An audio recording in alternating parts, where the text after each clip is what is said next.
ನಮಸ್ಕಾರ.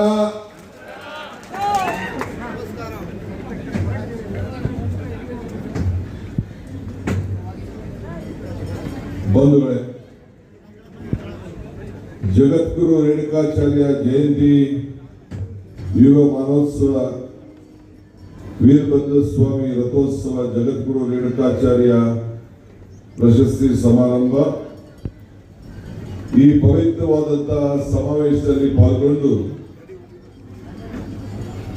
ನನಗೆ ಶ್ರೀಗಳು ಜಗದ್ಗುರು ರಂಭಾಪುರಿ ಪೀಠದ ಪರಿಸರದಲ್ಲಿ 51 ಅಡಿ ಎತ್ತರದ ಶ್ರೀ ಜಗದ್ಗುರು ರೇಣುಕಾಚಾರ್ಯ ಮಾಂಗಲ್ಯ ಮೂರ್ತಿ ಪ್ರತಿಷ್ಠಾಪನೆಯ ಶಿಲಾನ್ಯಾಸದ ಭೂಮಿ ಪೂಜೆಗೆ ಒಂದು ಅವಕಾಶವನ್ನು ಮಾಡಿಕೊಟ್ಟು ಇದನ್ನ ನೋಡಿದ್ರೆ ಪುರಂದರದಾಸರ ಒಂದು ಮಾತು ನನಗೆ ನೆನಪು ಬರ್ತದೆ.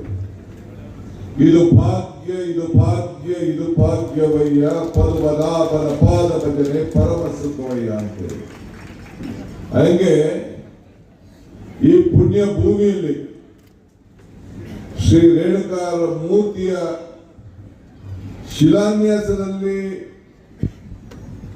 ಪಾಲ್ಗೊಂಡು ನಿಮ್ಮ ಮುಂದೆ ನಿಂತಿರುವಂತ ಒಂದು ಭಾಗ್ಯ ನನಗೆ ಸಿಗ್ತಲ್ಲ. ಇದು ನನ್ನ ಭಾಗ್ಯ, ನನ್ನ ಭಾಗ್ಯ, ನನ್ನ ಭಾಗ್ಯ ಅಂತ ಹೇಳಿ ಭಾವಿಸ್ಕೊಂಡಿದ್ದೇನೆ. ರಂಭಾಪುರಿ ವೀರ ಸಿಂಹಾಸನಾಧೀಶ್ವರ ಜಗದ್ಗುರು ಶ್ರೀ ವೀರ ಸೋಮೇಶ್ವರ ದೇಶಿಕೇಂದ್ರ ಶಿವಾಚಾರ್ಯ ಭಗವತರ ಮಹಾಸ್ವಾಮಿಗಳ ಪಾದಗಳಿಗೆ ನನ್ನ ಕೋಟಿ ಪ್ರಣಾಮಗಳನ್ನು ಅರ್ಪಿಸಿ, ಮುಖ್ಯವಾಗಿ ನಾನು ನೆನೆಯಬೇಕಾದ್ದು, ನಾನು ನಂಬಿರುವಂತಹ ವೀರ ಗಂಗಾಧರ ಅಜ್ಜನ ಪಾದಗಳಿಗೆ ನನ್ನ ಸಾಷ್ಟಾಂಗ ನಮಸ್ಕಾರಗಳನ್ನು ತೋರಿಸ್ತೇನೆ.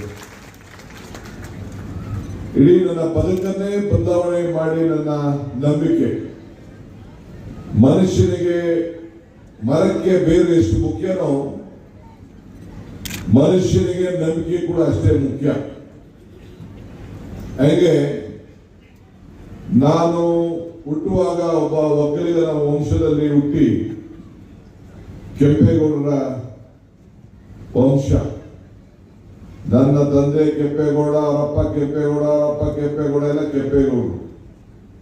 ನಮ್ಮನೇಲಿ ಯಾರೇ ಹುಟ್ಟರು ಕೂಡ ನಾವು ಕೆಂಪೇಗೌಡ ಅಂತ ಹೆಸರನ್ನ ಇಡುವಂತ ಒಂದು ಪದ್ಧತಿ. ಆದ್ರೆ ನನಗೆ 3-4 ವರ್ಷ ನಿಧಾನ ಆಯ್ತಂತೆ. ನಮ್ಮ ತಾಯಿ ಶಿವಾದಪ್ಪರ ಬೆಟ್ಟ ಅಂತ ಇದೆ, ಶಿವಾದ ಮೂರ್ತಿ, ಅಲ್ಲಿಗೆ ಅರ್ಕೆ ಮಾಡಿಕೊಂಡು ನನ್ನ ಜನ್ಮ ತಾಳಾದ್ಮೇಲೆ ಮೊದಲು